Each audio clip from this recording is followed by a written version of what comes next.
In this video I will show you step by step how you can fix this version of YouTube is out of date. So this works both on iPhone and Android. So the first thing we need to do is head over to our App Store, and then once we're here you need to go to the search bar and then you want to search for YouTube.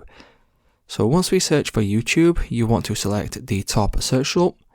And then you now want to make sure that the app is fully up to date on the latest update. If there is no update available, what we can do is we can go to the next step in order to solve our problem. So what this will be is if we head on back all the way to our main home screen, you now want to select settings. Once we click on settings, scroll down, click on general. And from here you now want to select iPhone storage or go to the equivalent on Android. So now what I want to do is we want to go ahead and select YouTube.